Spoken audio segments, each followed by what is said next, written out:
Baik,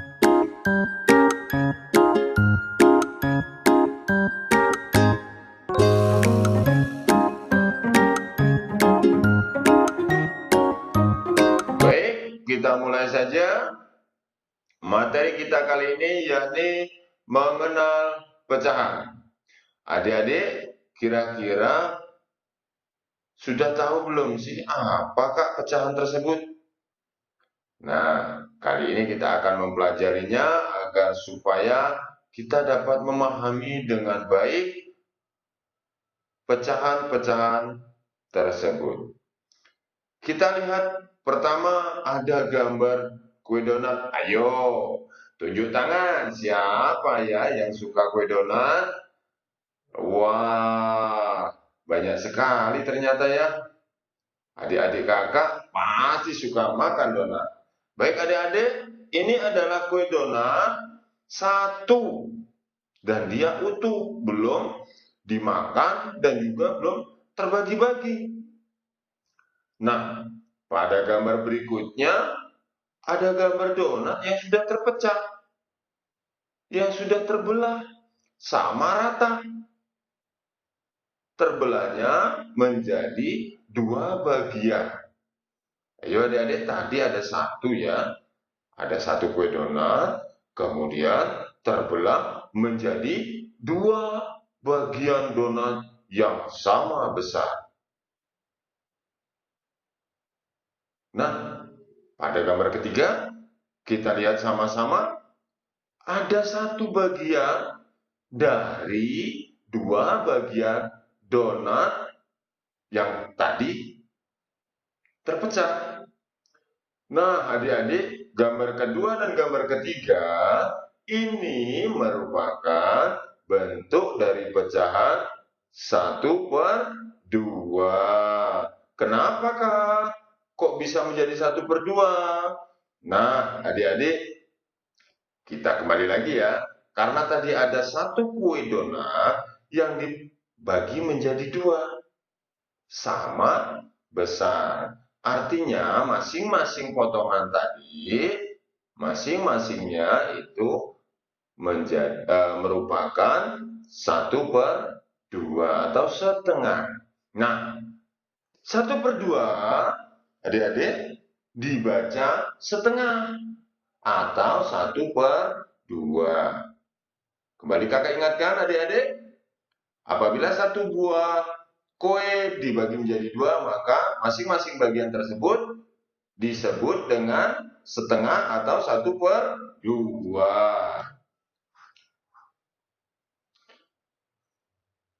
Kali ini kakak punya kue puding deh. Benar nggak ya? Wah, benar sekali. Wah, kakak rasa semuanya suka nih kue puding. Apalagi kue puding masakan mama. Wih, pasti enak sekali. Nah, adik-adik kita lihat ada warna putih yang membelah menjadi 3 bagian. Ya, kemudian masing-masingnya itu kita pisahkan. Ya, menjadi 1/3. Angka 1, kemudian ada garis tengahnya, kemudian ada angka 3. Jadi maksudnya apa ini Kak? Nah, adik-adik, maksudnya karena satu puding tadi dibelah menjadi 3 bagian yang sama besar, maka masing-masing bagian itu memiliki nilai 1/3. Seperti pada gambar pertama, dari pecahan tersebut, dari pembagian tersebut, ya, itu ada 1/3. Pada gambar kedua juga sama. Ada salah satu bagian dari 3 bagian yang sama besar tadi disebut juga 1/3. Bagaimana dengan gambar yang ketiga? Gambar yang ketiga merupakan potongan atau bagian puding dari 3 bagian tadi, yakni, oh iya sama Kak, 1/3. Oke. Nah, adik-adik, ini kan sama besar, ya. Bagaimana kalau tidak sama besar, Kak? Tapi terpotong menjadi 3 bagian. Masing-masing tidak sama besar. Apakah potongan tersebut juga sama 1/3? Oh, tentu tidak. Karena setiap potongan dari 3 bagian itu harus sama besar. Contohnya pada puding tadi. Satu buah puding dipotong menjadi 3 bagian yang sama besar, maka satu bagian dari masing-masing bagian tersebut itu dinyatakan dengan 1/3 atau 1/3 dibaca 1/3 atau 1/3. Itu ada angkanya deh ya, 1/3. Untuk tulisannya 1/3 atau 1/3. Ya, ingat-ingat adik-adik ya, biar tidak lupa bahwa 1/3 itu ada angka 1, ada garis tengahnya, ada angka 3. Ya, ternyata pada gambar keempat lebih asik lagi adik-adik. Gambar apa ini kira-kira ya? Ayo, siapa yang sudah pernah mencicipi kue pizza?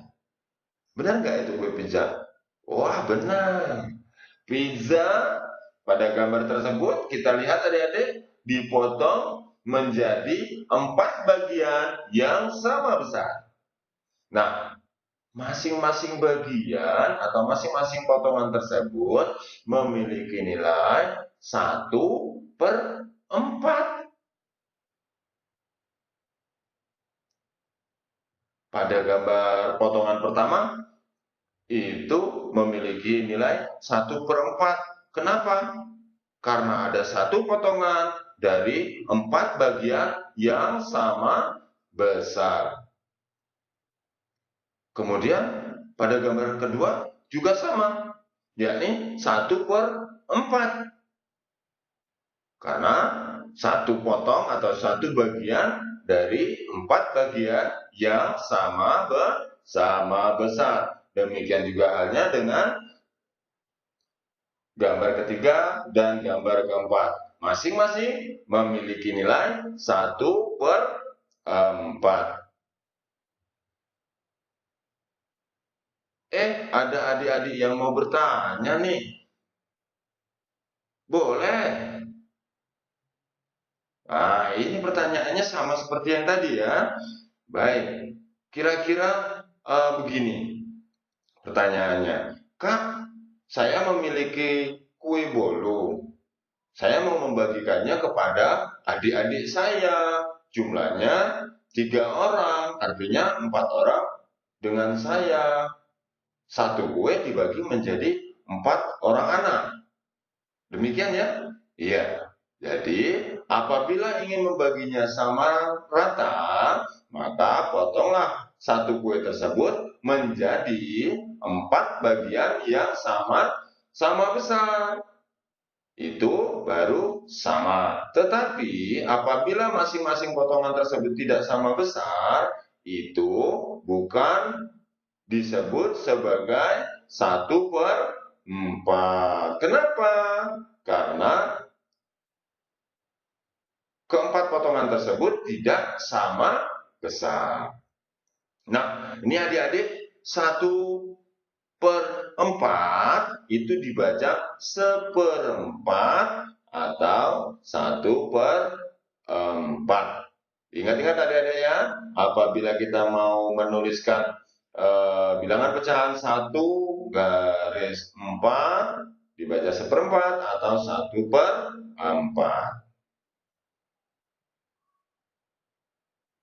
Nah, kita tadi sudah mengulas jauh dan mendalam tentang mengenal pecahan. Sekarang saatnya adik-adik belajar untuk mengenal sendiri. Apa sih pecahan tersebut? Nah, bagaimana caranya? Ayo kita ikuti latihan-latihan soal berikut ini. Yang pertama, ada sebuah kertas ya yang ditandai dengan potongan di tengahnya sama besar. Maka ayo adik-adik silakan diwarnai. Boleh warna putih. Putih kah? Itu sudah putih. Oke, boleh warna merah, kuning, hijau.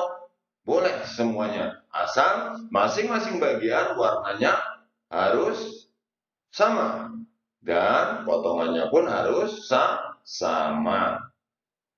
Yang kedua, ini ada soal cerita. Ada gambar kue yang dipotong menjadi dua bagian yang sama besar. Dan soalnya seperti ini. Untuk mendapatkan kue setengah bagian, maka kita harus membagi kue tersebut dengan ukuran titik, titik, titik. Ayo, tadi sudah kakak ingatkan ya. Harus ingat-ingat loh adik-adik. Baik, sekarang kita lanjut ke nomor 3. Andi ingin membagi kue masing-masing bagian sebesar 1/3. Maka kue tersebut dibagi berapa adik-adik? Bagian yang sama besar. Iya, silakan diisi adik-adik ya. Perhatikan gambar kue yang ada di atas piring di samping soal tersebut. Nomor 4. Adik-adik perhatikan gambarnya ya. Ada biru, merah, kuning, hijau. Nah, adik-adik soalnya adalah luas warna biru adalah titik-titik bagian. Luas warna merah adalah titik-titik bagian. Luas warna kuning dan luas warna hijau sama soalnya. Berapa bagian masing-masing warna tersebut? Ayo kita kerjakan. Kita kenali pecahan lebih dalam lagi dan lebih baik lagi.